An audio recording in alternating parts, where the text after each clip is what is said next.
ইনি হলেন আমার ওয়াইফ স্নেহল রায়চন। আমার সংসার ভেঙে দিচ্ছিস বাজে মেয়ে। তুই কি ভেবেছিলি তুই বেঁচে যাবি? ও মাই গড, চলো ফাইনালি এবার কিছু তো ড্রামা দেখা যাচ্ছে। মিসেস দেসাই নিজে এখানে চলে এসেছেন, তার মানে স্নেহল আর মিস্টার দেসাই এর মাঝে অ্যাফেয়ার তো আছে।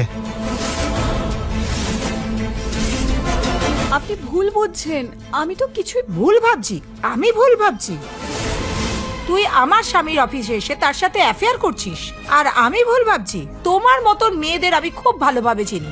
টাকা আর পাওয়ারের জন্য তোরা কতটা নিচে নামতে পারিস। ঠাকুরের দিব্যি আমার মিস্টার দেসাইয়ের সঙ্গে কোনো অ্যাফেয়ার নেই। অফিসের পুরো স্টাফ জানে তোর আর আমার স্বামীর মধ্যে কি চলছে।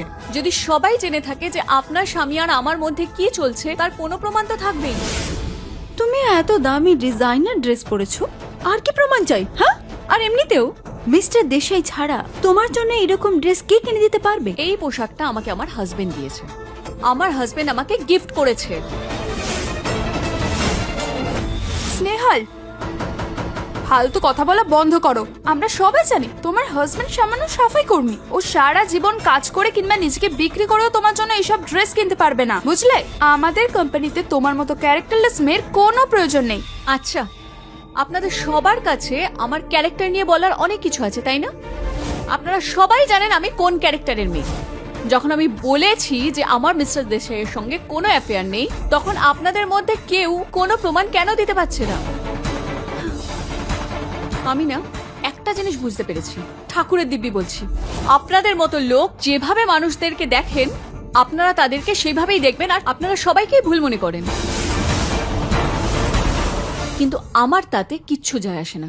আমি এখানে আমার কাজ করতে আসি, আর আমি এখানে আমার কাজই করব। যাচ্ছিসটা কোথায় তুই? তুই কি ভেবেছিস তুই এইসব কথা বলে এখান থেকে বেরিয়ে যাবি?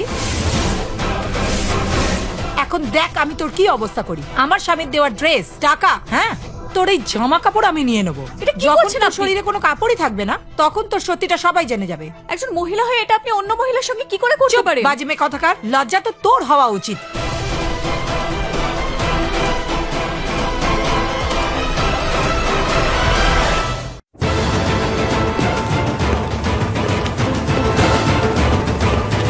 রূপা, কি নাটক শুরু করেছো তুমি?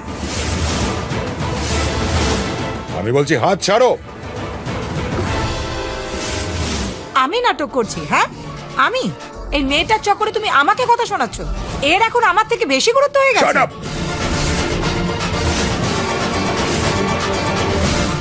কোনো কিছু না জেনে যা খুশি তাই বলে যাচ্ছ, যা খুশি অভিযোগ করছো তুমি। তুমি জানো ওকে?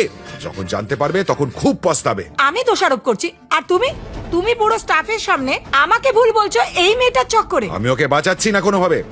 আর কে তোমাকে বলেছে আমার সঙ্গে স্নেহালের কোনো অ্যাফেয়ার চলছে? আর কে আছে এই অফিসের মধ্যে যে অপবাদ ছড়াচ্ছে? কে ছড়াচ্ছে? পুরো স্টাফ এই ব্যাপারটা জানে যে তোমার আর এই মেয়েটার কি সম্পর্ক আছে। কে বলেছে তোমাকে এইসব?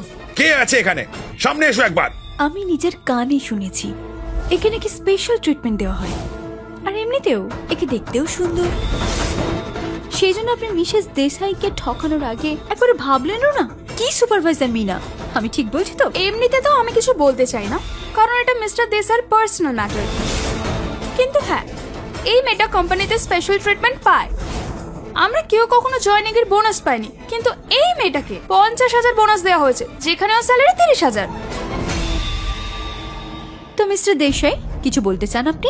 চুপ করে আছেন কেন? মিস্টার রায়চান বলেছেন যেন এই সব ব্যাপারটা কেউ কোনোভাবে কিছু জানতে না পারে। এখন আমি কি করব? আমি কাউকে কিছু এক্সপ্লেন করতে বাধ্য নই। আর তুমি কে আমাকে এরকম প্রশ্ন করার জন্য? হ্যাঁ, আমি কে সেটা আপনি পরে ঠিক জেনে যাবেন। প্রথমে তুমি এটা বলো, তুমি এই বোনাস কি কারণে পাচ্ছ? হ্যাঁ, আর আমি কে? আমি মিস্টার রায়চন্দের স্ত্রী হই, তাই আমার কাউকে এক্সপ্লেনেশন দেওয়ার প্রয়োজন নেই। মিসেস দেশাই, ড্রেস খুলুন এনার, এমনিতে মারবে না। Stop it! তোমরা সবাই সত্যিটা জানতে চাও তো? সত্যিটা কি? আমি বলছি সোনিয়া। এর পরের গল্প জানার জন্য দেখো ঝাড়ুওয়ালা বিলিয়নিয়ার, শুধুমাত্র কুকু টিভিতে। ডাউনলোড নাও।